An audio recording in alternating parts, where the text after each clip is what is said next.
Bonjour à tous. Bien, c'est bon. Allez, bah, merci beaucoup à tous d'être présents ici aujourd'hui pour la conférence de Maxime Orsière. À vrai dire, je pense qu'on s'attendait pas à que autant de monde réponde présent. Surtout qu'on a aussi des gens qui sont à Paris en visio. Donc, merci encore d'avoir répondu présent. Pour ceux qui connaisseraient pas l'Ipser Club, on va vite fait présenter ce qu'on fait, même si vous avez peut-être eu l'occasion de nous voir à la journée des assos. Donc nous, on est une association qui réunit des passionnés d'aéronautique. Dans son, qui réunit des passionnés d'aéronautique, donc on va participation par l'intermédiaire de conférences, comme c'est aujourd'hui, de sites aéronautiques, ou encore des activités plus manuelles, concrètes, qu'on va essayer de mettre en place cette année notamment. Et anciennement avec des vols entre amis à l'aéroclub. Bon là, je pense que c'est à peu près tout. Si vous avez des questions, de toute façon, vous savez qu'on est dans les cours de l'UPSA et qu'on a un programme. Donc, si vous voulez savoir ce qu'on fait concrètement, n'hésitez pas à nous demander. On a aussi un groupe WhatsApp. Si vous l'avez pas rejoint, normalement, je l'ai envoyé à tous les membres. Donc, n'hésitez pas à m'envoyer aussi un message si vous voulez faire partie de ce groupe. Et je vais maintenant laisser la parole à Madame Perrier. Mais avant ça, je vais juste dire, des questions. Ceux qui ont des questions, n'hésitez pas à les noter parce qu'on va faire un tour de micro à la fin de la conférence. On va essayer de pas interrompre la conférence. Pareil pour les gens qui sont en visio, on va essayer de répertorier les questions les plus pertinentes, en les poser en alternance à la fin de la conférence. Et s'il y en a qui doivent partir avant, je sais qu'il y a des activités ou des cours de soutien. N'hésitez pas à partir, juste essayer de vous mettre sur le côté pour pas faire toute une rangée se lève. Voilà. Est-ce qu'on a la parole à Mme Perrier vous présenter Merci. Merci à vous pour l'initiative. Donc, pour ça, vous ne connaissez pas. Donc, Richard Perrier, enseignant en tant que public et si spécial. On se retrouve pour ça faire un cours pour d'autres en projet. L'initiative de vos camarades est à louer, bien évidemment, et à copier sur eux. Je vais inviter les associations techniques à inviter des experts, des personnes qui vous inspirent, à venir parler auprès de vos camarades ici à l'IPSA. Donc, Ipser Club n'a pas eu besoin de les inviter, je le faisais déjà avant. Et donc, merci à eux.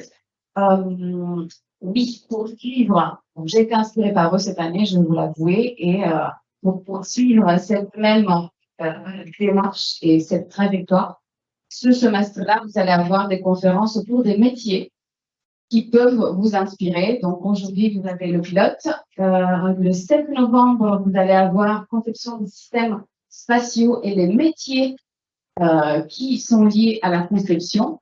Et au mois de décembre, le 5 décembre, vous allez avoir une conférence sur le métier d'ingénieur de projet. Donc, des sujets très intéressants, mais sans plus attendre. Là, nous allons laisser la place à M. Maxime Orsière.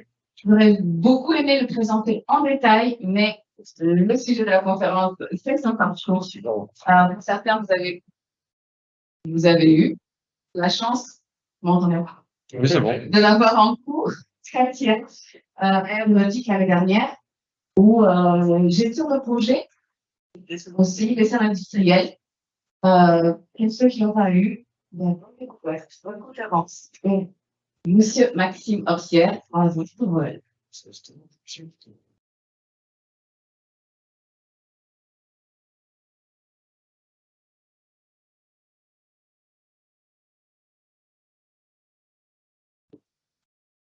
Merci beaucoup, Rosanna et Ipser de m'accueillir déjà.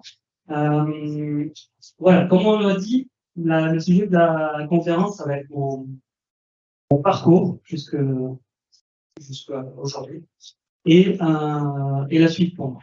Et également, on va parler du métier de pilote sans rentrer vraiment dans les détails. Vous allez comprendre pourquoi.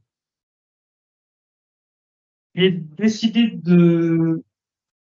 d'appeler la conférence, de la nommer après l'IPSA, Destination de pilote de ligne. Vous allez comprendre pourquoi. Aujourd'hui, vous m'entendez là, c'est bon? Aujourd'hui, donc nous allons commencer par une présentation de ma part sur le parcours scolaire, professionnel et qui m'ont amené à devenir pilote commercial à ce moment. Ensuite, on va parler un petit peu de l'IPSA, comment je l'ai ressenti, comment vous êtes en train de le vivre, et après ça m'a servi jusqu'à aujourd'hui. Pour finir, on va parler un petit peu de la conjoncture 2023, c'est-à-dire les opportunités de carrière que vous avez si vous devenez un jour pilote commercial. Voilà. Qu'est-ce qui se fait aujourd'hui? Et on finira bien sûr par un tour de questions. Voilà, je vous incite vraiment à me poser des questions. J'ai vraiment envie qu'on échange là-dessus. Parce que mon parcours, c'est bien. Ça peut peut-être en inspirer certains, mais c'est surtout un échange qui va être intéressant. On va commencer par moi. Qui suis-je? Déjà, pour ceux qui ne me connaissent pas, je suis un ancien élève d'IPSA, premièrement. Promotion 2017. J'ai intégré l'IPSA en prépa intégré, faisant Toulouse, puis Paris. Concernant mes spécialités, j'ai choisi véhicule, mécanique et structure, et anciennement cellule aéronautique, qui a changé de nom maintenant, et qui va être conception des systèmes aéronautiques, je pense. Ça doit être proche de ça.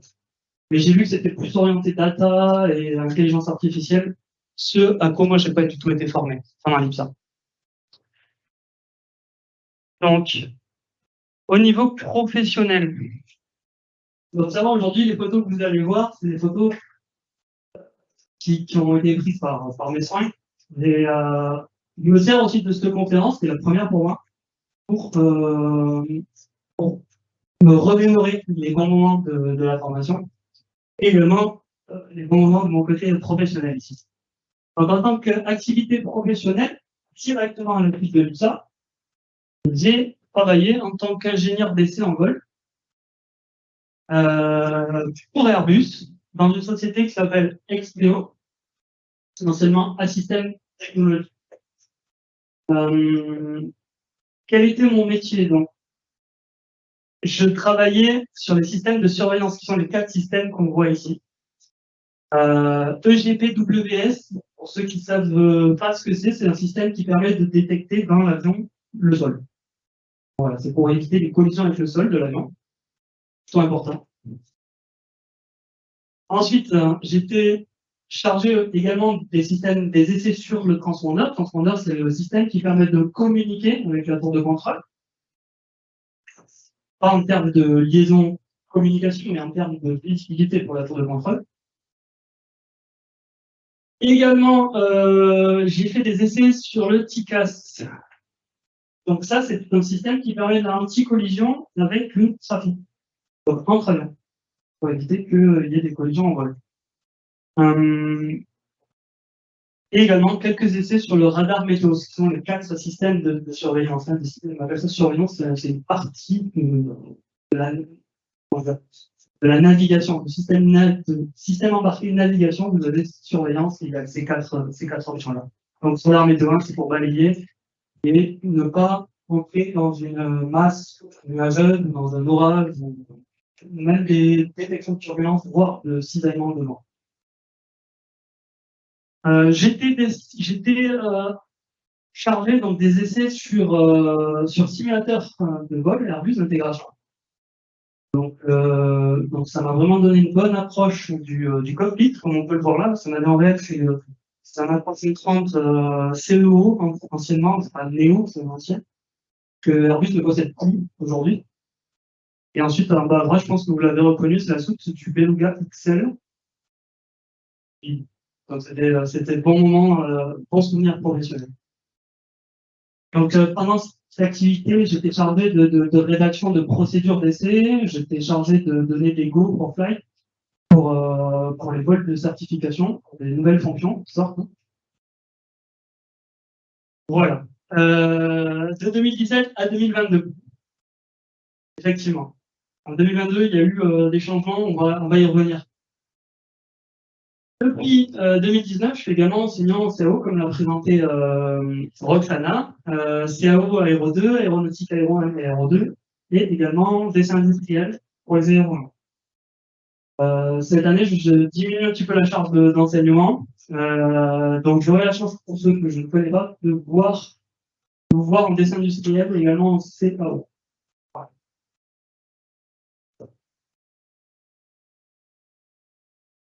Bien sûr, sur Toulouse uniquement. En termes de passion, parce que c'est vraiment un élément important, je pense, hein, dans le CV, dans la manière d'interagir avec le futur métier. J'ai commencé le vol sur cet avion-là, avec c'est Bravo Uniforme Mike Alpha, qui est un Cessna 150 à Castelnaudary. C'est mon premier vol qui a été effectué le 30 avril 2011. C'est pas tout jeune. Mais j'ai fait ça dès que j'ai eu potentiellement l'âge de pouvoir être breveté, j'ai commencé à faire mes premières heures de vol. Donc c'est à Castelnaudary, dans le sud de la France, entre Toulouse et Carcassonne.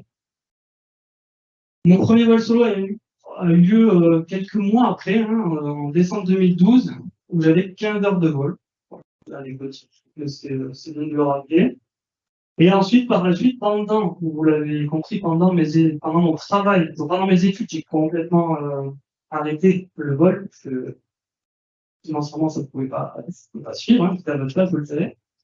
Mais bon, vraiment toujours à l'esprit, hein, cette reconversion future.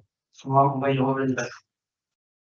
Et j'ai changé d'aéroclub, donc quand j'ai eu les premiers salaires hein, qui sont arrivés, j'ai pu réinjecter ça dans les heures de vol, me remettre tout doucement et faire ce choix avec ma famille de dire l'avenir c'est bien, je veux pas, mais je veux vraiment devenir pilote de ligne.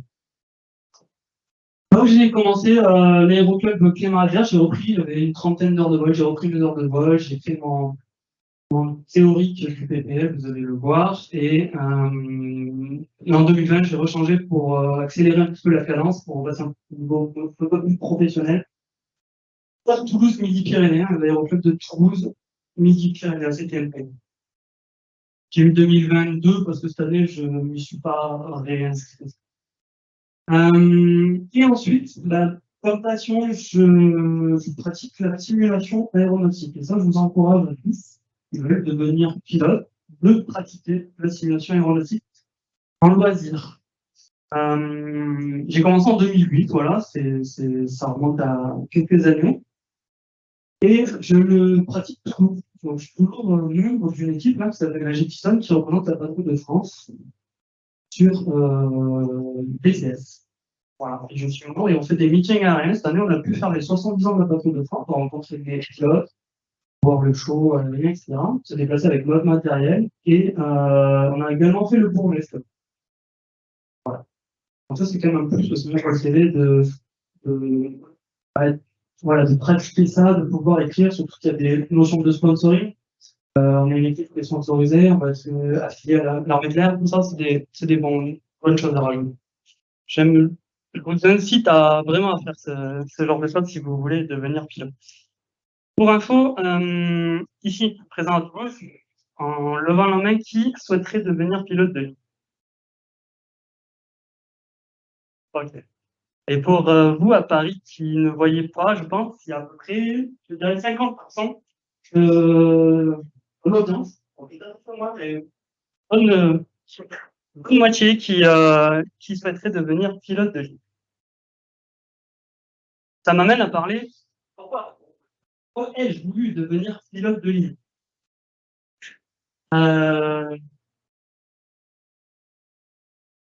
Juste avant ça, je vais vous expliquer un petit peu ce qui va m'arriver très prochainement, c'est-à-dire que je suis à moitié d'un négociation d'embauche pour une compagnie aérienne qui s'appelle Ryanair, on connaît.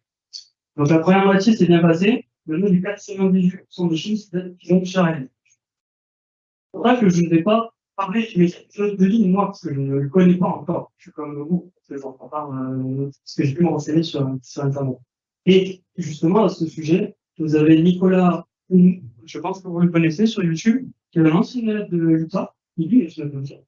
beaucoup d'expérience et qui a des vidéos très, très intéressantes sur le métier. Et donc, pendant cette première partie d'entretien d'embauche, on m'a demandé, bien sûr, en 1 minute, en anglais, de dire pourquoi je veux devenir pilote de ligne. Et les minutes, c'est très court, là. Nous avons aujourd'hui, j'en fais un 3 sur la slide. Et ça, c'est vraiment les points que je prends avec vous, c'est vraiment les points que j'ai mentionnés. Pas le temps d'en dire plus, je pourrais en parler, je pense, pendant des heures, mais j'avais que 1 minute. Donc j'ai parlé évidemment de la passion. Donc, on l'a vu, hein, c'est un métier de passion, il faut absolument amour, hein, cet accès pour l'aéronautique, bien sûr. Ce qui m'attire beaucoup, c'est le prestige de la profession, voilà, le rêve de se balader en uniforme comme on le voit là, c'est pour ça que l'uniforme, c'est quelque chose qui me plaît beaucoup. L'uniforme, je suis très attaché à ça, j'aime beaucoup les valeurs et la représentation du métier. Voilà, j'ai parlé également de sensation, la sensation de vol, hein, le feeling of flying. C'est vraiment comme ça que moi je le vois. Depuis que j'ai commencé à voler, j'ai toujours eu avant même, là, je suis sûr que ça va me plaire, et le premier vol m'a été décisif pour moi, bien sûr. On n'a pas de métier qui procure une telle sensation. Concernant un métier d'aventure et de découverte, j'en ai parlé aussi, je pense que ça va rappeler. Parce que, vous le savez, c'est pas un métier de bureau, c'est pas un métier fixe, ça n'a rien à voir avec le métier d'ingénieur. Voilà, ce que j'aime moi, c'est le voyage. Ce que j'aime, c'est la découverte. Voilà, c'est vraiment le déplacement. Parce que un métier de déplacement, un métier où on voit le soleil tous les jours. Voilà. Et point, c'est très important ce que je note, hein, le service des passagers. Alors, le service, il y a des services pour ça, mais les services, vous êtes l'image de marque de la compagnie aux yeux des passagers qui rentrent dans l'avion. Vous savez, quand vous rentrez dans l'avion, souvent vous êtes, et quand vous sortez de l'avion, vous êtes accueilli, vous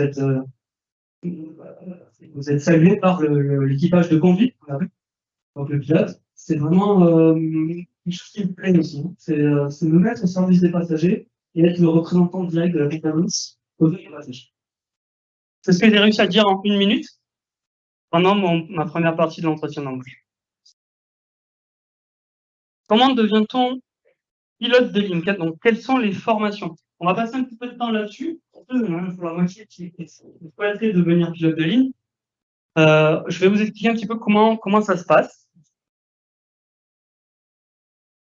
Donc, on va ranger ça en trois parties principales. Vous avez la voie militaire dans le premier temps. Alors, on ne devient pas pilote de ligne. Comment dire? On ne fait pas l'armée pour devenir pilote de ligne. C'est une reconversion qui vient une fois passé la durée d'engagement qu'on a fait avec l'armée, bien sûr. Vous êtes d'abord pilote soit dans le transport, soit dans la chasse, et ensuite vous vous reconvertissez dans le civil. C'est une manière de devenir pilote de ligne. J'ai mis un lien si ça vous intéresse. Ensuite, il y a la voie publique. Alors la voie publique, c'est très rare, hein, réparti dans le monde. En France, on est le leader là-dessus, avec l'École nationale d'aviation civile, l'ENAC, bien sûr. L'ENAC en section EPN, élève pilote de ligne. Mathsup, le niveau, le concours.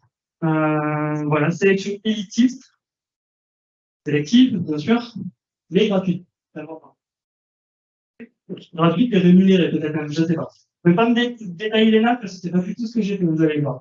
Mais en tout cas, voilà, c'est une formation qui est assez rapide, on va dire, et surtout qui offre des bonnes perspectives d'emploi. Je peux le dire, voilà. Vous pouvez l'essayer. Ensuite, vous avez la voie privée. La voie privée, on va la détailler un peu plus tard, juste après, mais vous avez deux manières de faire la voie privée, soit en voie intégrée, soit en voie modulaire. Et on va y revenir. Concernant la filière privée en intégré, on appelle ça AB initio. Donc, c'est une formation de A à Z, entièrement dispensée par un ATO qu'on appelle, c'est l'école de Puy. Donc, en France, vous avez plusieurs écoles là, qui sont plutôt bonnes, avec une bonne réputation. Il y en a partout en Europe, bien sûr. Voilà, vous êtes engagé pour 18 mois contractuellement, mais bon, ça dépasse très souvent. Ça, c'est les voies de la formation aéronautique. Voilà, comptez environ 2 ans si vous partez en intégré. Vous allez pouvoir passer toutes les épreuves qu'on va voir juste après, les unes après les autres, sans aucune expérience préalable. Vous allez commencer en école, directement, vous allez passer la TPL théorique, le diplôme de pilote de ligne, avant même de voler. Comptez environ 120 000 € jusqu'à la MCT, on va voir ce que c'est. Donc c'est quasiment jusqu'à la fin, mais pas exactement. Et là, vous avez aussi la possibilité de faire des mentors, qu'on appelle. Donc des formations qui sont affiliées à une compagnie aérienne. Je cite par exemple ici CAE avec une cadet EasyJet. Vous avez un élève, un collectif, il doit avoir son pote, qui s'appelle Alexandre Leclerc, qui était là à l'UPSA Toulouse l'année dernière, qui est parti chez CAE EasyJet, il avance, il est en train d'avancer, il a fini son ATP théorique, il est en train de faire ses heures de vol aux États-Unis, avec un contrat d'embauche qui est assuré. Concernant la voie modulaire, j'ai mis en vert parce que c'est celle que j'ai pratiquée. C'est une formation qui est plutôt destinée à des personnes qui ont de l'expérience déjà dans l'aéronautique. Oui, on a de l'expérience dans l'aéronautique, qui ont déjà commencé à voler parmi nous. Ça permet d'évoluer étape par étape, comme je l'ai écrit, et réaliser toutes ces qualifications. Donc, choisissez une ATO que l'on veut, l'école que l'on veut, les retraites que l'on veut, voilà. Vous pouvez réguler, bien sûr, comme son nom l'indique, votre enseignement. Vous gérez à la fois votre emploi du temps, en temps et en durée. Donc, ça peut prendre plus ou moins de temps. Voilà. Mais le gros avantage, c'est que c'est beaucoup plus économique. Donc, je pense que beaucoup d'entre vous cherchent l'économie. C'est normal. C'est plus économique. Et puis, ça rapporte plus d'expérience de vol. Légèrement plus. C'est totalement différent, mais ça vous apporte aussi un peu de maturité, comment dire,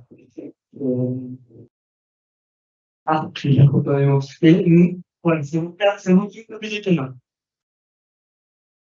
Je dis que ça rapporte plus d'heures de vol parce que vous passez un PPN en voie modulaire, ce qui n'est pas le cas en intégré.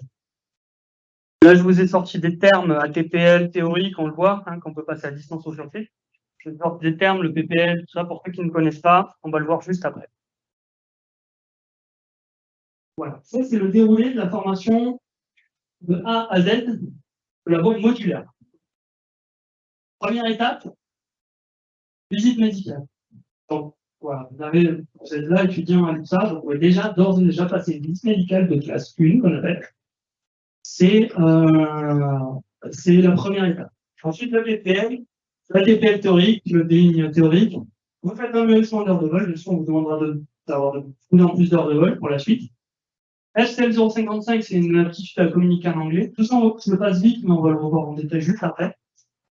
Le vol de nuit, vous êtes qualifié au vol aux instruments, vous passez votre licence de pilote professionnel, une initiation à la voltige pour pouvoir sortir l'avion de position inusuelle, une MCC, qualification de travail en équipage, et un TAC rating, c'est une qualification technique sur l'avion. Habilité à opérer un type d'avion. Donc, pour ce qui est de l'ensemble des phases. Première étape, la classe 1, comme on l'a vu, visite médicale approfondie. J'insiste sur approfondie parce que la visite initiale, si vous ne l'avez jamais passée, elle est un peu intense. Ça dure 4-5 heures. On va vraiment vous regarder le fond de l'œil, on va vous regarder les oreilles, on va tout regarder, prise de sang, urine, etc. Ça dure longtemps, c'est stressant, il faut y arriver préparé. On vous conseille d'y arriver en bonne santé, en ayant mangé sainement pendant quelques semaines avant. C'est le stress, c'est-à-dire que dès le début, vous pouvez être éliminé. Dès le début, vous pouvez rester et ne jamais être pilote de ligne de votre vie. Voilà, il y a 5 centres en France pour le passer, dont un à Toulouse, on a de la chance, il y en a même à Paris pour ceux qui écoutent. Également dans les dom-toms, si ça vous intéresse. La visite d'admission, voilà, les prix, c'est environ 500 € la visite. Si vous voulez prolonger, parce que c'est valable qu'une année, si vous voulez la prolonger, c'est 200 ou 300 €, ça dépend du site. Et si vous la laissez expirer, ce qui m'est arrivé, ça vous coûte 100 € de plus. Voilà, et elle est valable 1 an si vous avez moins de 40. Voilà. Sinon, c'est 6 mois. Pour ma part, je l'ai passé le 15 mars 2022, l'initiale. MO, c'est moi. Vous reverrez de temps en temps les références. Alors ensuite, on est apte médicalement à voler. Donc on va passer un PPL. Peut-être que vous l'avez déjà commencé parce que le PPL, vous pouvez aussi le faire avec une classe 2, simplement. C'est un peu moins sélectif. Licence de pilote privé avion qui vous donne le droit d'emporter des passagers en partageant les frais sur avion léger, monomoteur, piston, SEP, Single Engine Piston. Pour les prérequis pour être présenté au test PPL, donc les 45 heures de vol, dont 25 heures de vol, AGV heures de vol, hein, ça ira bon pour tout le monde pour la suite. 25 heures de vol en double commande avec instructeur, 10 heures de vol solo. Donc la formation PPL inclut du vol solo pour ceux qui ne le savent pas. Et vous devez effectuer en solo votre navigation de 150 nautiques. 150 nautiques, vous faites la conversion en kilomètres. Pour ma part, la 150 nautiques, je vous le dis, hein, parce que on est dans le souvenir, j'ai effectué au départ de Toulouse un vol vers Rodez, Cahors, et je suis revenu. Voilà, une triangulaire comme ça. Pour voir un petit peu la taille que ça fait. Évidemment, donc vous avez un examen théorique à valider pour avoir le PPL et également examen pratique hein, avec un examinateur en vol. Ça dure 2 heures, c'est quand même pas évident. La prorogation, 1 heure, il faut avoir effectué 1 heure de vol pour pouvoir proroger hein, sa licence avec un Certified Flight Instructor, CFI, dans les 12 derniers mois. Voilà. Pour ma part, j'ai passé en 2020, septembre 2020, l'édition de septembre 2020. Ensuite, une fois que vous êtes TPL, directement après, ça vous donne le droit de vous présenter à la TPL théorique, au moins au premier module de la TPL théorique. Donc, la TPL théorique, le diplôme de pilote de ligne, et 14 matières à valider. Alors, c'était 14 matières, c'est toujours 14 matières à valider. J'étais sur un ancien programme, un programme qui était dit 2016, et d'ici 2020, ils ont un nouveau programme. Moi, j'étais encore sur l'ancien. Donc, c'est 14 modules que je vous ai écrits, hein, 010, droit aérien, 021, etc. Ça comprend vraiment toute la partie théorique pour exercer le métier de pilote. Alors, c'est vraiment de l'entraînement à effectuer des QCM. Je ne dis pas que ce sont des notions qu'on retient. C'est-à-dire que si aujourd'hui je devais repasser ma TPL théorique, je ne validerais sans doute pas. Hein, c'est quelque chose qui se suit. C'est un petit peu comme le code de la route en petite échelle. Mais voilà, vous devez avoir 75% de bonnes réponses pour valider. Mais vous devez avoir le total le plus possible parce que les compagnies aériennes vous demandent vos résultats. Donc 75%, c'est pas suffisant. C'est voilà, aller chercher 90 au-delà de 90%. Vous avez toutes les notions, toutes les matières, radionavigation, vous avez communication, mécanique du vol, tout ça. Des matières que vous retrouvez à l'IPSA d'ailleurs, hein, au passage. Et pour finir, vous avez 2 possibilités de passer. Donc, un module, hein. Quand vous êtes en intégré, vous n'avez que le sur-site. Hein. Et en module, vous avez la possibilité, pour économiser encore de l'argent, de le faire en distanciel. Voilà. Donc, distanciel, c'est uniquement 65 heures de présentiel. Bon, ça comme ça, 10 jours. Et vous pouvez répartir votre planning comme vous le voulez. Alors, si vous faites de l'intégré, on va vous imposer des dates de phasage avec des modules dans l'ordre qui a été choisi par l'ATO. Moi, j'ai bien aimé pouvoir moduler, pouvoir choisir mon ordre de passage et la répartition de mes sessions d'examen. Donc ça, c'est vraiment du clic. J'ai mis un computer à gauche, hein, j'ai mis la liste des bourses, pas les mêmes du tout, parce que moi, je les avais dématérialisées sur l'iPad, bien sûr. Voilà, le computer, hein, c'est l'équipement indispensable pour passer à la TFL théorique, qui va vous permettre de faire plein de calculs de air data, de vitesse, de vent, de correction. J'ai mis un iPad parce que la TFL théorique, c'est beaucoup du clic. C'est beaucoup du clic. Vous allez apprendre par cœur. Vous allez même, sans lire la question, vous allez, en regardant juste les réponses, savoir quelle réponse c'est. Ça s'enchaîne. Donc, c'est du par cœur. Ça n'a rien à voir avec les études de pilote de ligne. C'est du par cœur, c'est de l'entraînement. Par contre, que ce soit en site ou sur distanciel, vous devez vous présenter en centre DGAC. Là, on me voit à la sortie de mon 14e module avec la goutte sur le bord de la vidéo. Ensuite, c'est en parallèle. En réalité, pendant que vous faites votre ATP théorique, vous faites votre mûrissement d'heure de vol. Juste après le PPL, en gros, vous commencez à acquérir de l'expérience en vol, solo, tout seul. Et là, vous devez obtenir 100 heures de vol en tant que commandant de bord. Vous en avez 15 fois pour avoir les PPL qui sont obligatoires. Vous sont montés à 100. Là, vous avez l'occasion de visiter la France. Vous avez l'occasion de sortir de votre zone de confort. C'est comme ça que j'ai pu, moi, le mûrissement. C'est-à-dire que j'ai été me mettre dans des espaces aériens, j'ai été me mettre dans les montagnes, j'ai effectué une traversée vers la Corse. Tout ça pour sortir de ma zone de confort, pas faire que des Toulouse à Guy, Toulouse à Guy, voilà. Tout le noble, personne, pour les Parisiens. Sortir de sa zone de confort, acquérir de l'expérience, bien sûr, hein, ça va être des heures de vol, vous allez vous retrouver dans des situations un petit peu compliquées, avec des anomalies, avec tout type de contraintes, que ce soit pour de contrôle ou météo. Donc, vous allez acquérir de l'expérience. Vous allez pouvoir réaliser votre grande navigation, qui est indispensable pour pouvoir passer le CPF, la licence de pilote commercial. La grande navigation, c'est 300 nautiques, 2 fois plus que pour le PPL. C'est une navigation que j'ai effectuée au départ d'Annecy. Je suis allé jusqu'à Mende et j'ai fini ma triangulaire à Gap. Et je suis remonté à Annecy dans la même journée. Donc voilà, ça fait quand même quelques heures de vol, ça fait 4 ou 5 heures de vol. Et on va se préparer aux radiocommunications en anglais. Pendant le time meeting, bien sûr, une fois que vous avez le PPL, vous êtes habilité, vous pouvez parler, vous pouvez vous entraîner à parler en anglais à la tour de contrôle. Et je vous engage à le faire. J'ai obtenu les 100 heures solo le 31 août 2021.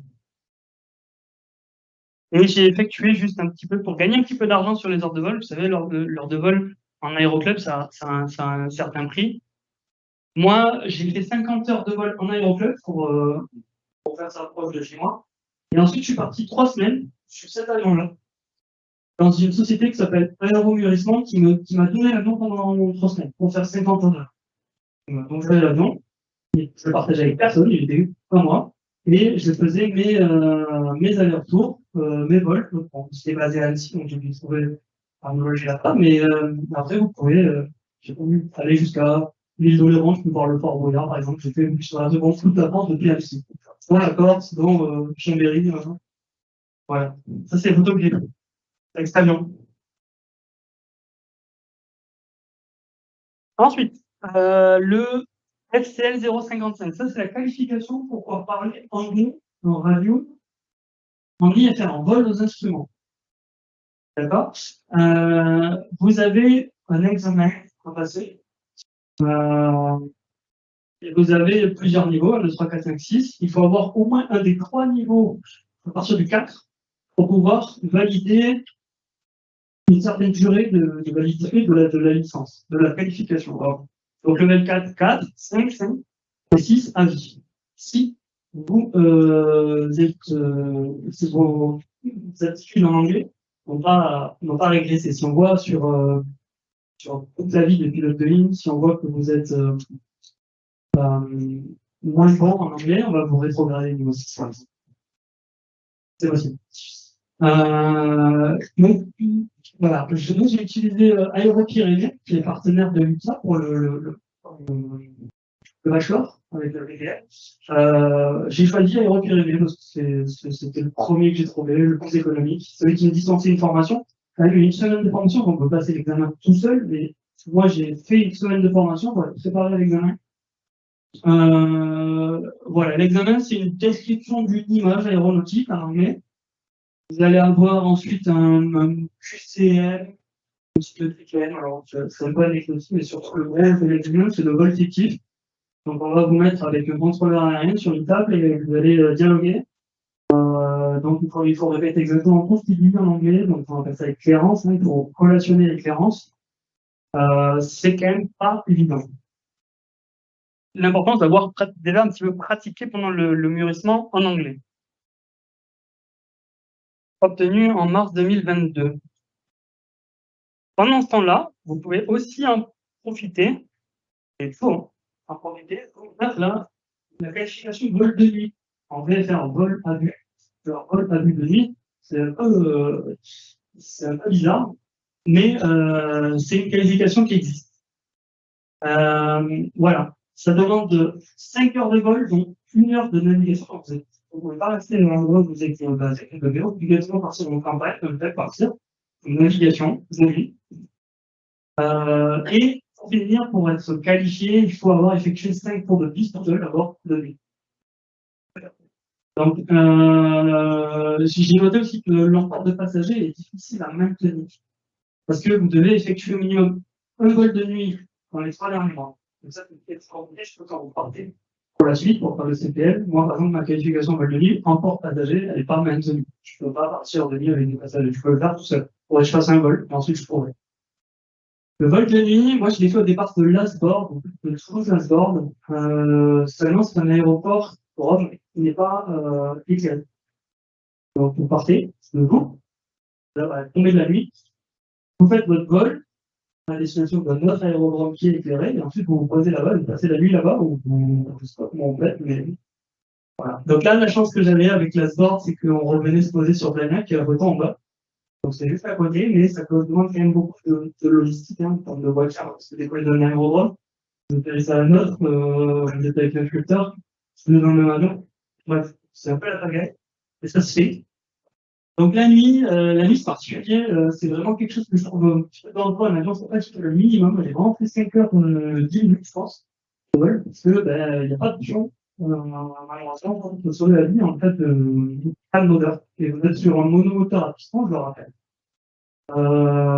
Piston, c'est pas forcément très fiable. Il peut y avoir une fuite de carburant, il peut y avoir un givrage la nuit avec l'humidité, ça peut arriver vite.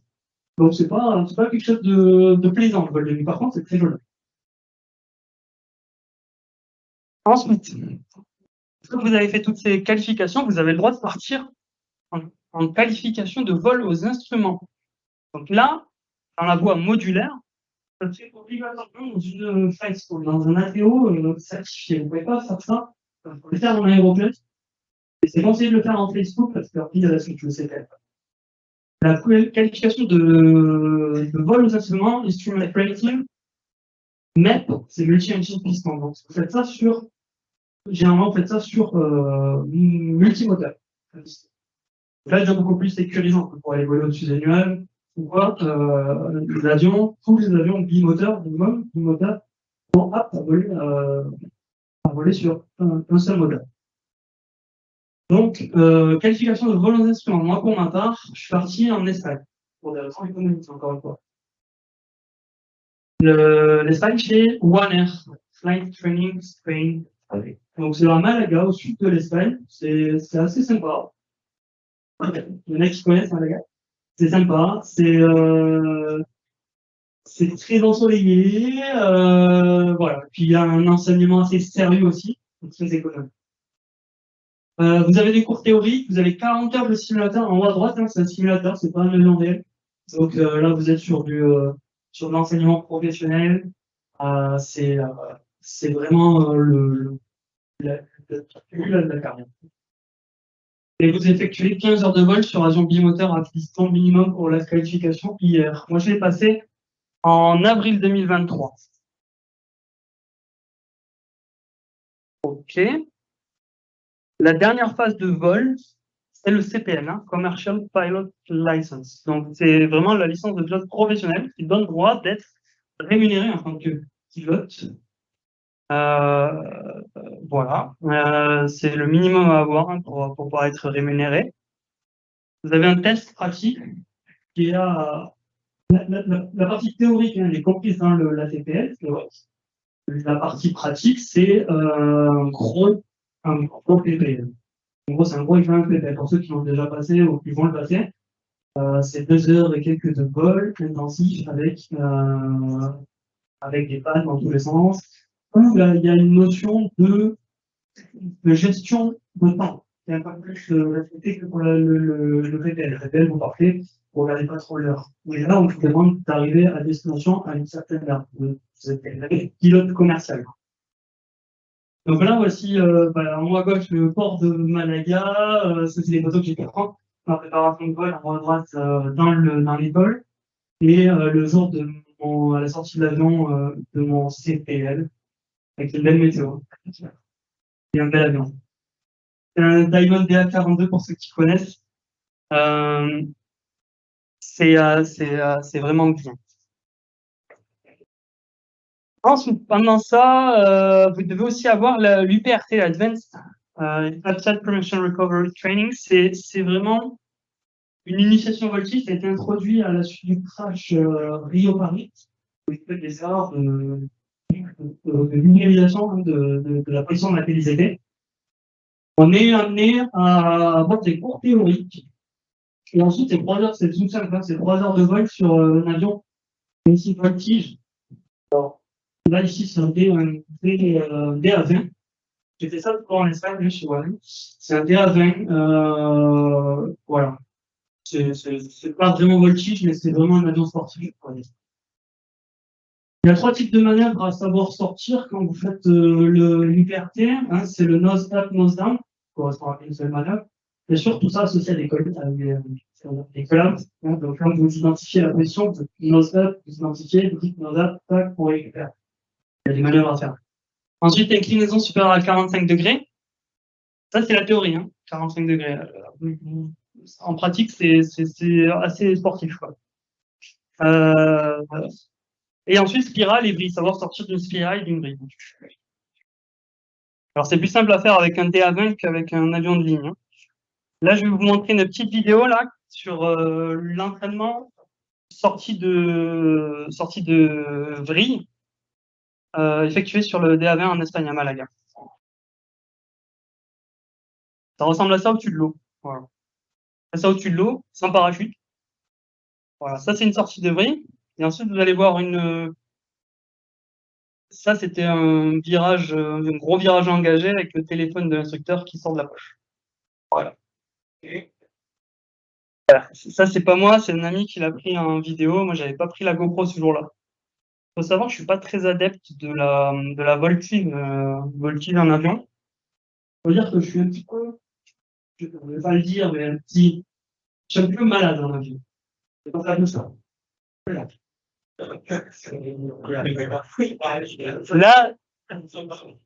Là, je suis sorti de ce vol-là un petit peu secoué, voilà. Mais bon, pour la suite, ça devrait aller.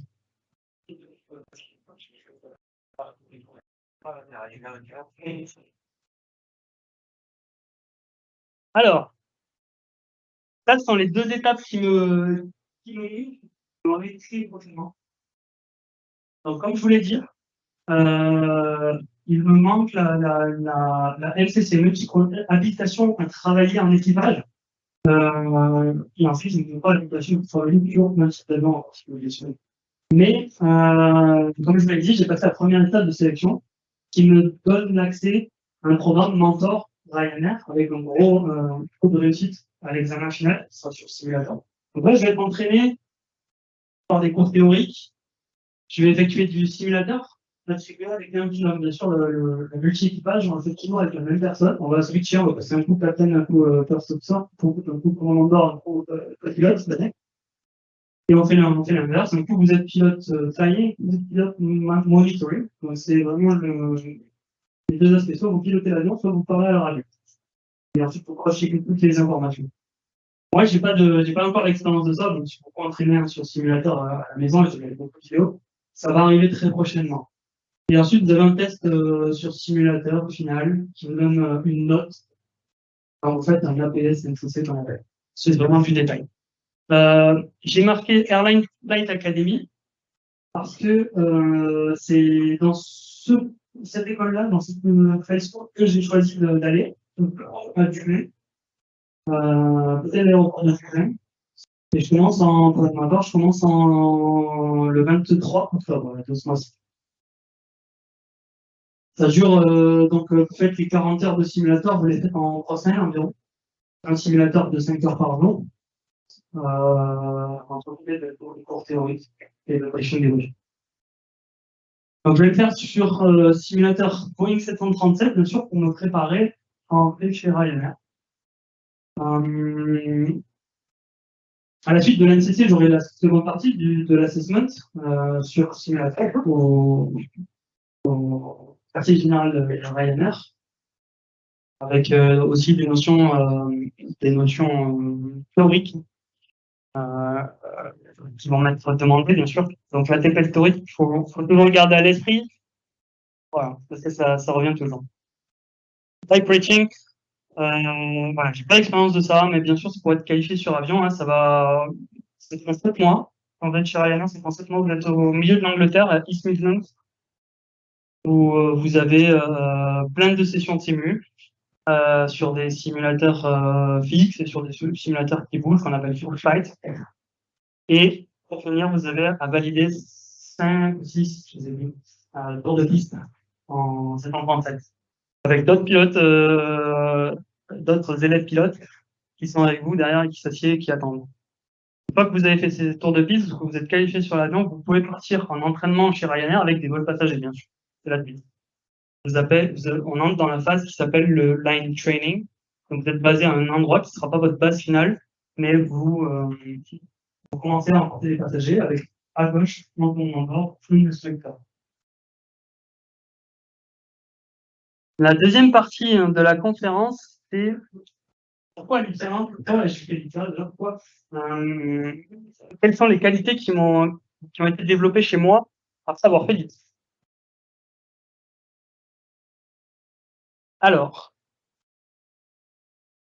je les ai rangés un petit peu comme si. J'ai noté sciences aéronautiques. Alors, c'est pas que sciences aéronautiques, mais on va y revenir. La persévérance, le travail d'équipe, pourquoi j'écris en anglais, réseau, la maturité, et surtout un gros backup. Pour ce qui est des sciences et de l'aéronautique. Sciences et aéronautique. Bien sûr, l'IPSA, vous savez, hein, ça vous apporte des qualités dans les matières scientifiques, évidemment. On ne demande pas le niveau ingénieur pour être pilote, il faut le savoir. Mais malgré tout, les notions scientifiques de global l'IPSA seront pour la suite. L'aéronautique appliquée, bien sûr, mécanique du vol, que vous verrez, que vous voyez, que vous avez vu. Toutes les notions aéronautiques jusqu'en numéro 5, ce sont des plus, évidemment. Bien sûr, la notion d'anglais, hein, qu'il faut perfectionner, qu'il faut travailler et être le meilleur possible. Et les sciences humaines, également, c'est très très important, bien sûr, de ne pas négliger ça. Voilà, le développement, on va le voir juste après. Concernant la persévérance, j'y ai rangé. Persévérance, c'est vraiment chez vous, ça va développer de faire ça. Et chez moi, je trouve que ça va développer une version de la charge de travail. Donc, c'est très important pour devenir pilote, parce que si vous faites c'est vraiment tout le cas, mais si vous faites du modulaire, la gestion de la charge de travail est très importante. La durée des études, alors, vous le savez, 5 ans, c'est long. Pour ma part, il va revenir si vous voulez, mais ça m'a joué depuis 2019 jusqu'à aujourd'hui. Voilà, vous voyez le temps que ça prend. Donc, question de la durée des études, maintien des compétences. Alors ça, c'est vraiment une évaluation. Le métier de pilote de ligne est très très évalué. C'est 2 fois par an, c'est là. Où on remet en cause votre licence. En gros, vous posez la licence sur la table. si votre simulateur il se passe mal, vous repartez en training sur le simulateur. Vous ne continuez pas avec des pathologies. Et ça, maintien des compétences, c'est ce qu'on voit justement année après année, bien sûr. Voilà. Je voudrais aussi rajouter le rythme scolaire, le rythme de la part justement, ce rythme-là a fait la dynamique intellectuelle, bien sûr, pour savoir passer en fait la théorie, pour savoir passer de matière à une autre, très rapidement, qui n'ont rien à voir. Voilà, c'est des choses que, pour moi, qui m'ont rappelé vraiment l'IPSA et ça m'a servi pour ça. Ensuite, il y a le travail d'équipe, bien sûr, à l'IPSA, vous le savez, hein, les projets de groupe que vous avez à faire, que vous aurez à faire jusqu'en 5e année, malheureusement pour vous. Voilà, beaucoup de projets de groupe, mais c'est très bien parce que ça développe vraiment des notions de hiérarchie dans un groupe, voilà, et puis la communication entre nous. Également, les stages à l'IPSA, à ne pas négliger, hein, si vous souhaitez devenir pilote de ligne, voilà. Vous avez des stages dans les compagnies aériennes, par exemple, qui sont très demandeurs de stages passagers au sol, en maintenance, en système embarqué ou autre. Et les associations, choisissez une bonne association qui va vous permettre d'échanger avec des collègues, de vous forger une réputation et un réseau qu'on va voir juste après. Donc le réseau, je l'ai axé à un réseau, c'est très très important. Le réseau, c'est l'entourage, c'est les personnes que vous allez rencontrer au cours de vos années, de façon que j'ai rencontrées, que je garde vraiment en mémoire. Donc ce sont des rencontres professionnelles. J'ai souvenirs de conférences, ça m'a donné un petit peu l'envie. Conférences de pilote de ligne ici à Paris, pardon. Qui m'ont vraiment donné cette envie-là, rencontres professionnelles, garder les contacts. Les forums étudiants, là vous rencontrez beaucoup de monde, beaucoup de personnes qui sont, qui sont avec beaucoup d'expérience, vous apporteront également du savoir-faire. Voilà, avant les conférences, bien sûr. Et les alumni, à ne pas oublier. Moi, j'ai fêté, je crois que c'était les 50 ans, quand je suis rentré à l'IPSA, c'était les 50 ans, je crois, on en a quand même 70, non, ça va pas. 62. On a été les 50 ans à Paris. On a dit ça, la Géo, s'il y a des personnes qui se rappellent de ça, bon, pas ici, peut-être à Paris, je sais pas. C'était la Géo, et là, on avait reçu, j'ai reçu effectivement les carnets d'alumni anciens élèves, avec un recueil, association d'anciens élèves de l'IPSA, et j'ai encore ce recueil. Vous avez les numéros de téléphone portable, le mail et la profession de chaque ancien élève. C'est fabuleux. Je l'ai encore. Bon, c'est pas beaucoup servi, mais c'est engagé à le faire. Donc, forger un réseau, c'est très très important pour retrouver une compagnie aérienne plus tard.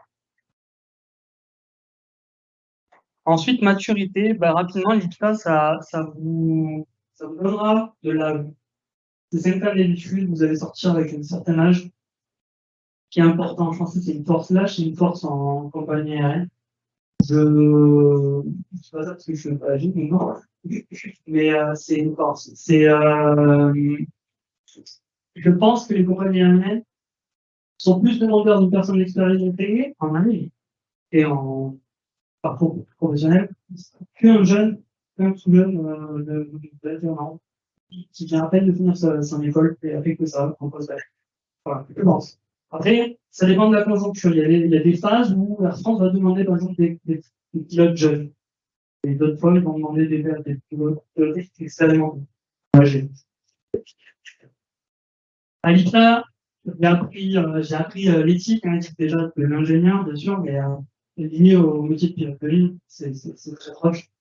Voilà, ça vous forge une culture et une philosophie de vie, une projection de carrière qui est non négligeable. L'élocution, alors je suis pas forcément le mieux pour en parler, mais à l'IPSA, vous allez faire beaucoup de présentation, vous allez faire beaucoup de soutenance ou pas. Ça va vous, c'est lié à l'âge, c'est lié à tout ça. Ça va vous donner une faculté à réduire un petit peu votre timidité, à pouvoir vous exprimer un petit peu en groupe. Moi, je l'ai vu directement pour mon métier d'ingénieur quand je travaillais en vol. Enfin, les réunions, c'était très facile à gérer quand on sort de tout ça, c'est vraiment puissant. Et ensuite, pour pouvoir parler ensuite en équipage, pour être pilote de ligne, pour être recruté en compagnie aérienne, je pense qu'il faut montrer qu'on est présent, voilà, qu'on est pas timide, quoi. Et pour finir, le backup, c'est hyper important d'avoir un backup. Pourquoi? Ça, c'est une question aussi qu'on m'a posée. Pour Elena, on m'a demandé pour une minute de dire qu'est-ce que vous feriez si vous ne pourriez plus voler? Et j'ai commencé à dire déjà si je ne peux pas voler, ça peut être dû à plusieurs situations. Il faut toujours avoir en tête. Le médical, bien sûr, ça peut s'arrêter sûrement. Donc, maintenir un bon niveau de vie, une bonne hygiène de vie, on va dire, c'est quelque chose qu'il ne faut pas perdre, qu'il ne faut absolument pas perdre. Parce que là, c'est pareil, tous les ans vous êtes évalué, donc vous pouvez perdre n'importe quand votre boulot de pilote de ligne. Donc voilà, il y a le médical, il y en a plein d'autres. Il y a la faute professionnelle, il y a la crise, il y a tout ça, vous savez. Le Covid, quoi. Le diplôme de l'IPSA, il est valable à tout. Vous le mettez dans le CV, il est rangé, mais là, votre expérience professionnelle, si vous en avez, elle sera valable à vie. Même si vous gardez un petit peu l'émotion, ça peut devenir un petit peu professionnel, mais voilà, c'est valable à vie, tout ça. C'est important. Pilote de ligne, vous êtes pilote de ligne, vous perdez votre médical, c'est tout. Enfin, c'est ça qu'il faut bien garder à l'esprit. Donc, j'utilise l'IPSA pour pas que. Anticiper divers problèmes qu'on a vu, hein, médical, crise. Et surtout, je pense que, c'est ma vision des choses, mais je pense que c'est un prérequis hein, pour entrer dans une compagnie aérienne, pour pouvoir être pilote de ligne, d'avoir un diplôme. Voilà. Ça peut être un bachelor, ça peut être un ingénieur, je pense que c'est important. Ensuite, hein, parlons des opportunités de carrière en 2023. On va le faire assez rapide. Pour ce qui est de une fois que vous êtes pilote commercial, ce qui est mon cas aujourd'hui, vous avez plusieurs possibilités. Vous pouvez commencer à travailler dans l'aérien, travailler aérien, on va le voir. Vous pouvez faire de l'instruction également en aéroflot, ou en école de pilote de ligne. Et ensuite, vous pouvez faire soit sur des gros avions, vous pouvez faire soit du cargo, soit de l'aviation d'affaires, soit de l'aviation commerciale. On va parler du travail aérien. Le travail aérien, c'est la liste qu'il y a là, baptême de l'air, remorquage de planeur. Ça, vous pouvez être bien sûr rémunéré pour ça, le baptême de l'air, par exemple, remorquage de planeur, largage de parachutistes, lutte contre les incendies, surveillance des frontières, vous pouvez faire de l'humanitaire, hein, de pilotage de brousse, qu'on appelle, de la photographie aérienne, de l'épandage agricole, qui est assez peu répandu en France, mais aussi les relais télévisés. Les relais télévisés, hein, c'est par exemple un événement comme le Tour de France, où vous avez les avions qui relaient l'information des caméras qui sont sur les motos et pour que ça soit envoyé ensuite à Paris. Le relais télévisé. C'est quelque chose qui m'aurait plu, et c'est vraiment beaucoup de tourner en rond qui font que je suis un peu malade. Mais ça m'aurait plu. Moi, quand je vois le Tour de France, par exemple, au bord de la route, je vois les avions au-dessus, le bruit des avions, ça me fait quelque chose. En fait, vous pouvez faire de l'instruction avec un CPL. Alors, instruction au sol ou en vol. Au sol, TKI, hein, Technical Knowledge Instructor. C'est un... Voilà, vous êtes instructeur, pilote de ligne dans une école, avec simplement un CPL d'ATPL théorique, et un ATPL théorique, pardon. Vous pouvez également faire de l'instruction en vol. Donc, en vol, c'est en place de droite avec un élève pilote qui va passer son PPL, par exemple. Ça, c'est une qualification qui est payante, comme je l'ai écrit. Ça coûte environ 10 000 € en GTRS. On va parler argent un petit peu juste après. C'est ça qui va vous intéresser. Vous pouvez faire du cargo. Donc, le cargo, vous savez que c'est un travail. Je n'ai pas l'expérience, donc je le passe assez rapidement, hein, mais le travail est dit nocturne, hein, c'est vraiment quelque chose que vous allez faire la nuit, pilote de cargo. Vous allez avoir moins de contraintes opérationnelles. Alors, je parle moins de contraintes avec les passagers, par exemple. La notion de pilote de ligne commerciale avec passagers, c'est différent. Du cargo, vous êtes tout simplement pilote, copilote dans l'avion.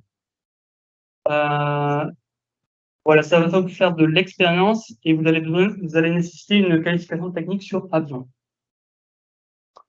L'aviation d'affaires, elle, alors j'en parle pareil rapidement, aucune expérience.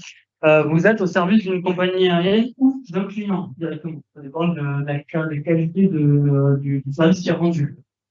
La grosse différence avec l'aviation commerciale, c'est que vous allez être amené à faire du handling qu'on appelle ou de l'administratif. C'est peut-être vous qui allez décharger les bagages de vos clients. Donc c'est quand même quelque chose d'un peu particulier, avec des plannings un peu particuliers aussi, pas de souci, et des salaires un peu plus attractifs que l'aviation commerciale. Ok. L'aviation commerciale. Donc là, je me suis amusé à mettre une petite photo Ryanair, une cabine Air France. C'est pas des photos à moi parce que je ne suis pas encore passé dans cette phase-là. Voilà.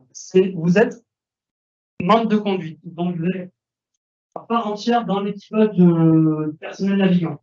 Alors, vous étudiez, vous travaillez avec des hôtesses, des stewards. Donc en équipage multiple. Une QT nécessaire, comme on l'a vu, vous êtes là aussi pour assurer la sécurité à bord. C'est la mission de plus, parce que vous avez des passagers, vous êtes au service de passagers. Et par exemple, pour un moyen courrier, vous êtes jusqu'à 4 vols par jour, là où en cargo, c'est pas le cas. C'est un seul vol dans la nuit. C'est le moyen courrier. Voilà, on passe rapidement. Et la conjoncture en 2023. Alors, aujourd'hui, on veut la plus importante d'expérience, qu'est-ce qui recrute sont les compagnies low cost. J'en suis un petit peu là-dessus. Voilà. Ensuite, vous avez les compagnies nationales. Alors, je les ai mis, ça recrute un petit peu. De par la formation KD. Par exemple, la France, avec leur KD, là, vous avez du recrutement. Ça marche, mais c'est sélectif.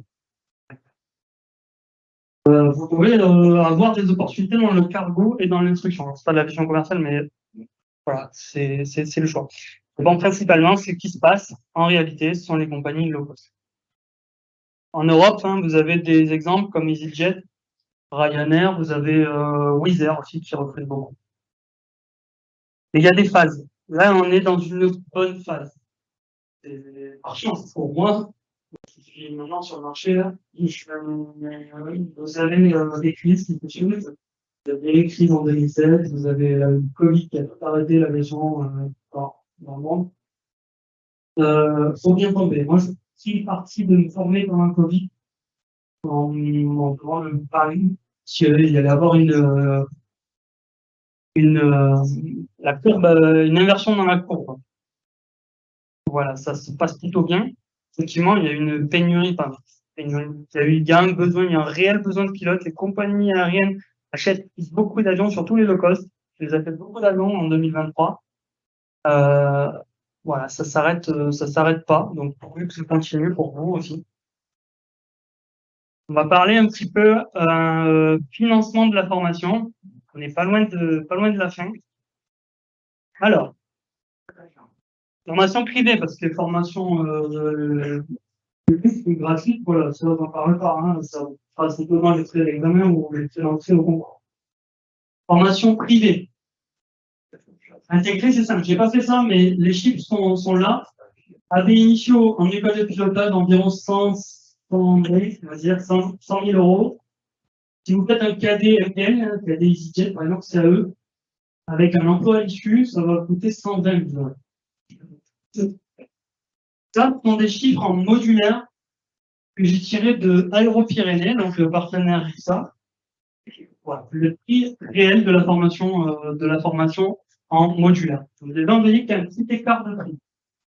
Et c'est des prix qu'on peut arranger. Je vais vous expliquer moi comment j'ai réussi à réduire un petit peu les frais pour obtenir environ 50 000 euros de frais engagés. C'est pas négligeable par rapport à une formation intégrée, pour avoir le même résultat. Le PPL, moi, il m'a coûté 7800 € parce que je l'ai commencé où le prix du carburant était très bas. Je l'ai fait sur Aéroclub avec des avions de moins bonne qualité, certes, mais qui étaient moins chers de l'heure de vol. La TPL à distance, bon, je l'ai fait à 1500 €, mais je l'ai fait parce que j'avais des aides de mon employeur, on va y revenir.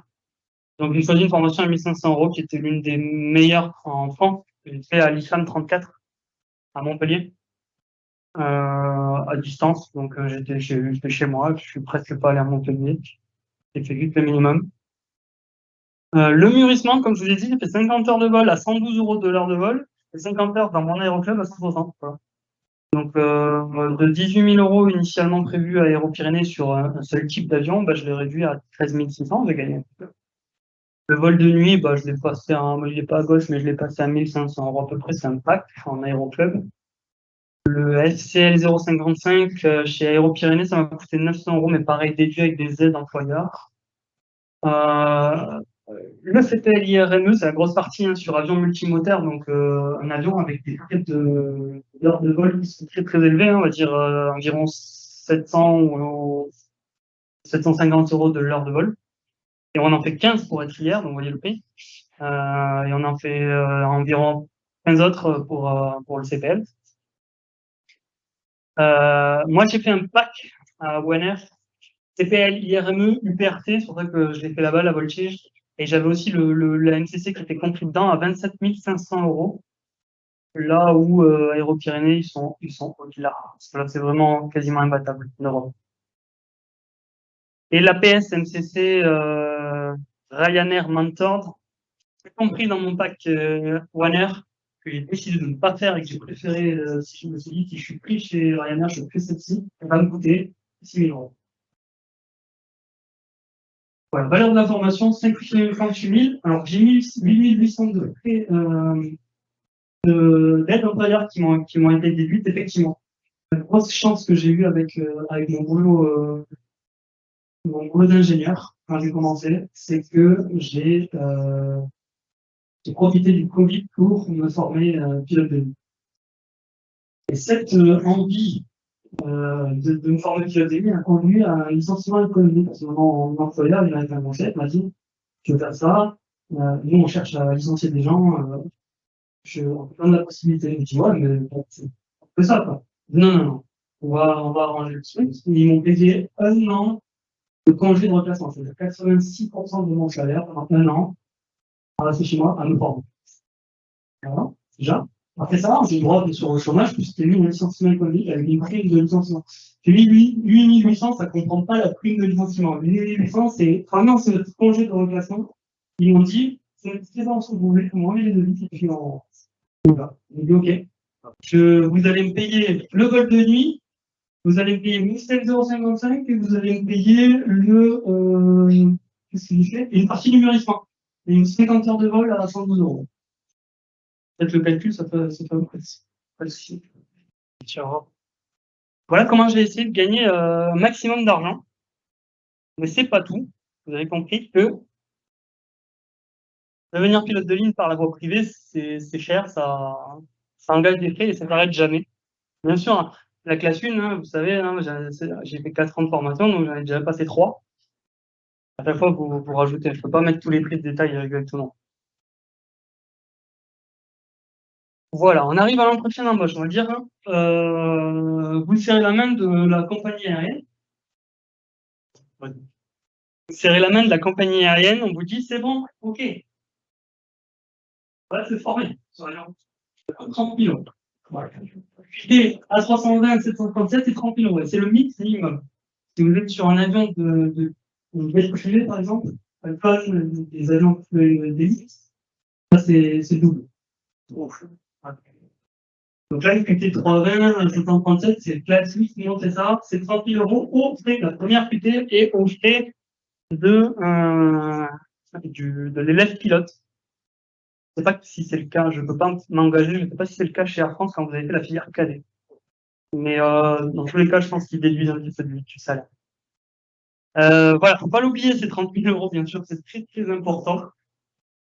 je sais que c'est des gros prêts à engager, hein, bien sûr, plus de l'IPSA, mais c'est la voie, c'est la voie. Moi, les aides, bien sûr, j'ai été voir les banques. Vous pouvez aller voir les aides de l'État, il faut aller gratter partout. L'État, la région finance des grandes sommes. Enfin, vous voulez faire métier dans un secteur de vol, c'est financé par la région de 10 000 euros. Si aujourd'hui je veux être inspecteur de vol, je vais me diriger vers la région, je vais aller voir un petit peu. Voilà, il y a plein d'aides, bien sûr. Pour réduire le prix de l'heure de vol, vous pouvez faire, vous allez voir avec un TPL, vous savez, une fois bien sûr, si l'aéroclub le permet. Ça veut dire partager les frais d'heures de vol. J'ai pas beaucoup pratiqué parce que voilà, j'ai amené ma famille, donc je ne faisais pas payer. J'ai fait 50 heures tout seul, vous n'avez pas besoin de défrayer quoi que ce soit. Voilà, j'ai pas beaucoup fait le coavionnage, mais ça existe. Et puis surtout s'expatrier, voilà, moi, j'ai choisi l'Espagne pour ma formation professionnelle parce que c'est vraiment le côté économique. Mais vous avez aussi l'Europe de l'Est, la Pologne, hein, qui a un super ATO qui s'appelle Bartolini, par exemple, avec une très très bonne réputation. Pour être chez Ryanair, ça marche très très bien, avec des frais qui sont même encore moins chers que l'Espagne. Et la France, c'est beaucoup plus cher, c'est le double, c'est du simple au double.